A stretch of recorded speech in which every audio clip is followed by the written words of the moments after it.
ବିଜୁ ଜନତା ଦଳ ପକ୍ଷରୁ ଜନସମ୍ପର୍କ ପଦଯାତ୍ରା ଅନୁଷ୍ଠିତ ହୋଇଯାଇଛି। ଆଜି ଧର୍ମଶାଳା ନିର୍ବାଚନ ମଣ୍ଡଳୀରେ ପ୍ରଣବ କୁମାର ବଳବନ୍ତରାୟଙ୍କ ନେତୃତ୍ୱରେ ଏକ ବିଶାଳ ଜନସମ୍ପର୍କ ପଦଯାତ୍ରା ଅନୁଷ୍ଠିତ ହୋଇଥିଲା। ଦିବା 10 ଘଟିକା ଜାରକା ଶାନ୍ତିବଜାର ଠାରୁ ଆରମ୍ଭ ହୋଇ ଧର୍ମଶାଳା ପର୍ଯ୍ୟନ୍ତ ପଡ଼ିଆରେ ଶେଷ ହୋଇଥିଲା ଏବଂ ସେଠାରେ ଏକ ବିରାଟ ସଭାର ଆୟୋଜନ କରାଯାଇଥିଲା। ସେଥିରେ ବିଜୁ ଜନତା ଦଳର ପଦଯାତ୍ରା କମିଟିର ମୁଖ୍ୟ ସଞ୍ଜୟ ଦାସବର୍ମାଙ୍କ ସହିତ ପ୍ରତାପ କେଶରୀ ଦେବ, ପ୍ରଣବ ପ୍ରକାଶ ଦାସ, ପ୍ରମିଳା ମଲ୍ଲିକ, ପ୍ରୀତିରଞ୍ଜନ ଘଡ଼ାଇ, ବିଶ୍ୱରଞ୍ଜନ ମଲ୍ଲିକ, ଶ୍ରମିଷ୍ଠା ସେଠୀ ସହ ବିଜେଡି ଦଳର କର୍ମୀ ଯୋଗ ଦେଇଥିଲେ। ସରକାରଙ୍କର ମିଛ ପ୍ରତିଶ୍ରୁତି ଓ ଜନସାଧାରଣଙ୍କୁ ଭୁଆଁ ବୁଲାଇବା ସହିତ ଧର୍ମଶାଳାରେ ଅରାଜକତା ଓ ଚାନ୍ଦା ଆଦାୟଠାରୁ ନେଇ ଶାନ୍ତ ଧର୍ମଶାଳା ପରିବେଶକୁ ଅଶାନ୍ତ କରିବା ବିଷୟରେ ସମାଲୋଚନା ହୋଇଥିଲା। ବିକାଶର ପ୍ରୟୋଗଶାଳା ସାଜିଥିବା ଧର୍ମଶାଳା ନୂତନ ସରକାର ଆସିବା ପରେ ଗୋଟାଏ ଦିଗହରା ଧର୍ମଶାଳାରେ ପରିଣତ ହୋଇଛି। ଉକ୍ତ ପଦଯାତ୍ରାରେ ଧର୍ମଶାଳାର ହଜାର ହଜାର କର୍ମୀ ସାମିଲ ହୋଇ ସରକାରଙ୍କ ବିଫଳତା ଉପରେ ନାରାବାଜି କରିଥିଲେ। ଉକ୍ତ ସଭାକୁ ପରିସ୍ଫଳନ କରିଥିଲେ ପ୍ରଣବ କୁମାର ବଳବନ୍ତରାୟ ସହ ବହୁ ମାନ୍ୟଗଣ୍ୟ ବ୍ୟକ୍ତି ଯୋଗ ଦେଇଥିଲେ। ଶେଷରେ ଜଳଧର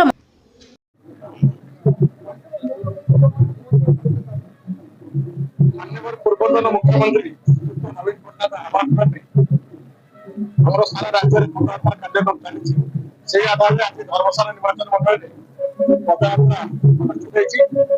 ପଦଯାତ୍ରାରେ ଧର୍ମଶାଳାର ସମସ୍ତ ପଞ୍ଚାୟତରୁ ହଜାର ହଜାର ଯୁବକ, ପୁରୁଷ, ମାଆମାନେ, ମାଉସୀମାନେ ସମସ୍ତେ ଆଜି ମାନ୍ୟବର ପୂର୍ବତନ ମୁଖ୍ୟମନ୍ତ୍ରୀ ଶ୍ରୀଯୁକ୍ତ ନବୀନ ପଟ୍ଟନାୟକଙ୍କୁ ଆଶୀର୍ବାଦ କରିବା ପାଇଁ ବାହାରିଛନ୍ତି। ତା ସହିତ ଏଠିକାର ଯିଏ ଟାଣୁଆ ନେତା ଆମର ପୂର୍ବତନ ଏମଏଲଏ ପ୍ରଣବ ଭାଇଙ୍କୁ ତାଙ୍କୁ ମଧ୍ୟ ସମର୍ଥନ ଦେଇ ଆଜି ହଜାର ହଜାର ସଂଖ୍ୟା ଲୋକ ବିଜୁ ଜନତା ଦଳକୁ ଫେର ତାଙ୍କର ଭଲ ପାଇବା ଦେଖାଇଛନ୍ତି।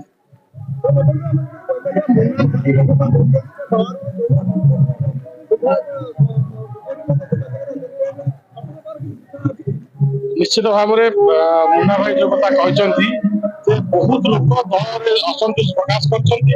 ତ ଇଲେକ୍ସନ 6 ମାସ ବି ହେଇନି, ତ ଧୀରେ ଧୀରେ ତାଙ୍କର ଅସନ୍ତୋଷ ବାହାରକୁ ଆସିବ। ବହୁତ ଭାରତୀୟ ଜନତା ପାର୍ଟିର ନେତା ବିଜୁ ଜନତା ଦଳରେ ଯୋଗ ଦେବେ। ଯୋଉଭଳି ଭାବରେ ବିଜୁ ଜନତା ଦଳ ପଦଯାତ୍ରା କାର୍ଯ୍ୟକ୍ରମ ସାରା ଓଡ଼ିଶାରେ ଚାଲିଛି, ଆଜି ଧର୍ମଶାଳା ନିର୍ବାଚନ ମଣ୍ଡଳୀରେ ଅନୁଷ୍ଠିତ ହେଉଛି।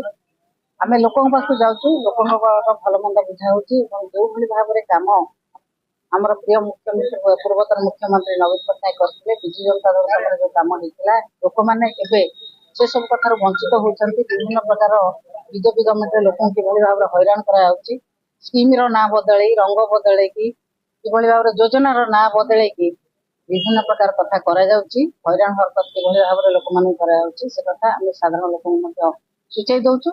ବିଜୁ ଜନତା ଦଳ ସରକାର ସମୟରେ ଯାହା ହେଇଥିଲା, ବିଜେପି ସରକାର ସମୟରେ କୌଣସି କଥା ହେଇପାରୁନି। ଗୋଟିଏ ଇଞ୍ଚ ରାସ୍ତା କୋଉଠି ନ କରିକି ଆପଣ ଦେଖିବେ ସବୁ ରାସ୍ତାରେ ସେ ବୋର୍ଡ ମାରିଛନ୍ତି, ସେ ରାସ୍ତାର ନାଁ ଜାଣିନଥିବେ।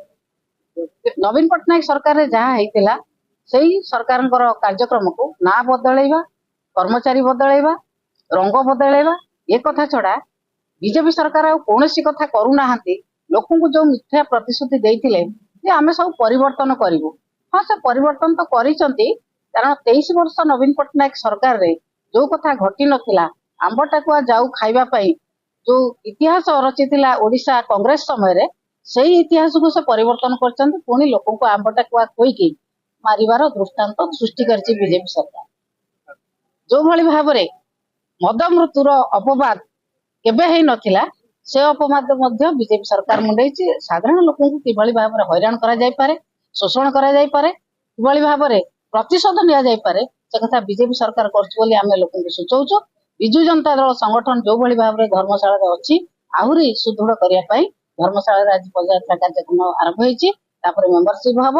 ଏ ପଦଯାତ୍ରା କାର୍ଯ୍ୟକ୍ରମ କେବଳ ଗୋଟେ ଗୋଟେ ଜୋନରେ ନୁହେଁ, ପ୍ରତି ପଞ୍ଚାୟତରେ, ପ୍ରତି ୱାର୍ଡରେ ମଧ୍ୟ ହବ ଏବଂ ପ୍ରତି ୱାର୍ଡରେ ସାଧାରଣ ଲୋକଙ୍କୁ ସଚେତନ କରାଯିବ। ବିଜେପି ସରକାର ଯୋଉ ପରିବର୍ତ୍ତନ ନାଁ ଦେଇକି ସରକାରକୁ ଆସିଥିଲା ବିଜେପି ଦଳ, ଏବେ କି ପ୍ରକାର ପରିବର୍ତ୍ତନ କରୁଛି ତାହା ସାଧାରଣ ଲୋକ ଦେଖୁଛନ୍ତି। ଆଜି ଧର୍ମଶାଳାରେ ଜନସମ୍ପର୍କ ପଦଯାତ୍ରା ଅନୁଷ୍ଠିତ ହେଇଛି। ଅଭୂତପୂର୍ବ ଜନସାଧାରଣଙ୍କ ଭିତରେ ଉତ୍ସାହ ଏବଂ ଆବେଗ ରହିଛି ଏବଂ ଜଲା ସାଧାରଣ ନିର୍ବାଚନରେ ଧର୍ମଶାଳାବାସୀ ଯୋଉ ଭୁଲଟି କରିଥିଲେ ସେଥିପାଇଁ ଅନୁତାପ କରୁଛନ୍ତି। ସ୍ୱାଧୀନତାର 77 ବର୍ଷ ଅତିକ୍ରାନ୍ତ ହେଇଛି। ଗୋଟେ ସରକାରୀ ଦଳର ଯେତିକି ଆବଶ୍ୟକତା ରହିଛି, ଗୋଟେ ଦୃଢ ବିରୋଧୀ ଦଳର ମଧ୍ୟ ସେତିକି ଆବଶ୍ୟକତା ରହିଛି। ଧର୍ମଶାଳାବାସୀଙ୍କର ରାୟକୁ ଆମେ ମୁଣ୍ଡ ପାତିକି ଗ୍ରହଣ କରିନେଉଛୁ, କିନ୍ତୁ ସ୍ୱର୍ଗତ କଳ୍ପତରୁ ଦାସଙ୍କର ନେତୃତ୍ୱରେ ଧର୍ମଶାଳାର ଯୋଉ ବିକାଶର ମୂଳଦୁଆ ଏଠି ପଡିଥିଲା, ତତ୍କାଳୀନ ଧର୍ମଶାଳାର ଲୋକପ୍ରିୟ ମାନ୍ୟବର ପୂର୍ବତନ ବିଧାୟକ ପ୍ରଣବ ବଳବନ୍ତ ରାୟଙ୍କ ନେତୃତ୍ୱରେ ଧର୍ମଶାଳାର ଯୋଉ ବିକାଶର ଗତି ଆଗକୁ ଚାଲିଥିଲା, ମୁଁ ଅନୁଭବ କରୁଛି ଏଇ 5 ମାସ ଭିତରେ ବିକାଶ ଠପ ହେଇଯାଇଛି ଏବଂ ମୋର ଗଭୀର ବିଶ୍ୱାସ ସ୍ୱାଭିମାନୀ ଧର୍ମଶାଳାବାସୀ ବିକାଶର ପକ୍ଷଭୁକ୍ତ ହେବେ, ନବୀନ ବାବୁଙ୍କ ହାତ ମୁଠାକୁ ଟାଣ କରିବେ ଏବଂ ଯୋଉ ଜୟଯାତ୍ରା ଚାଲିଥିଲା ଏଇ ଧର୍ମଶାଳାରେ ବିକାଶର ଜୟଯାତ୍ରା ପୁଣି ଥରେ ସେ ସମୟ ଫେରି ଆସିବ। ଆପଣମାନେ ଗଣମାଧ୍ୟମ ଆପଣମାନେ ବିଚାର କରିବେ କଣ ପାଇଁ ଆଜି ଏଇ 4 ମାସ ଭିତରେ ଅଶାନ୍ତ ହେଇଛି ଧର୍ମଶାଳା ଏବଂ ଏଠି ଯୋଉ ପ୍ରକାର ନିର୍ବାଚିତ ପ୍ରତିନିଧି ମାନଙ୍କର ଯୋଉ ପ୍ରକାର ଆଚରଣ ଉଚ୍ଚାରଣ ତାକୁ ଧର୍ମଶାଳାବାସୀ ବିଚାର କରିବେ।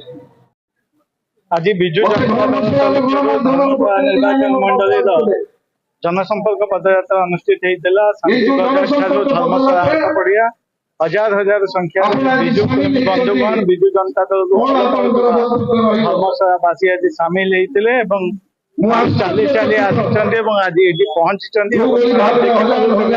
हजार हजार संख्या जो भल पाइबा जो भाव साहस देते से धन्यवाद कृतज्ञता ज्ञापन जोटा कहवा कथा मुझे वक्तव्य जहाँ शुणिले मुझे कहली बा तो जानते डाण कौन कर डाण जानते बा कौन कर मुंड जानते दी हाथ कौन कर मंत्री कौ विभाग कौन उक्ति दौरान से निजे परिसर जापार जो विभाग जी मंत्री से अन्य विभाग पर टिप्पणी दौरान पुनर्बार से मंत्री खंडन करा आम 5 मास भर देखी आसु जेहेतु आम कहली मानवर मुख्यमंत्री जना पड़े मंत्री मैंने कंट्रोल ना स्पष्ट जल जल देखा कौन कह धर्मशाला सामिल है आम दलीय कार्यक्रम होता है सब जगह जेहेतु मझे बात्या होगा तेणु यहाँ घुंची जाता आम निश्चित भाव में गोटे दल और सभापति जो डाकरा कि आम लोक सागे अतीत थिलु अच्छे भविष्य रही आम सरकार न थी पार कि आमको लोक भल पाई आमको भोट देते दीर्घ 24 वर्ष आम क्षमता रखते तो लोकों पाखर हटिजार कोई प्रश्न ही उठुना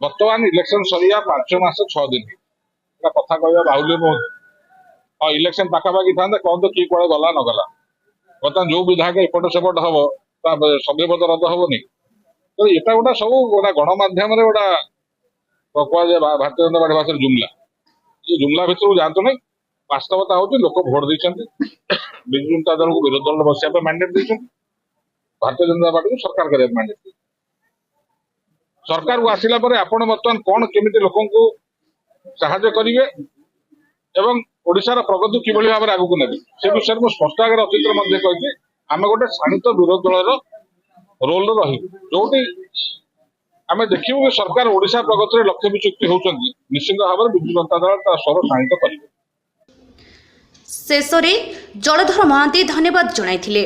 धर्मशाला अमृत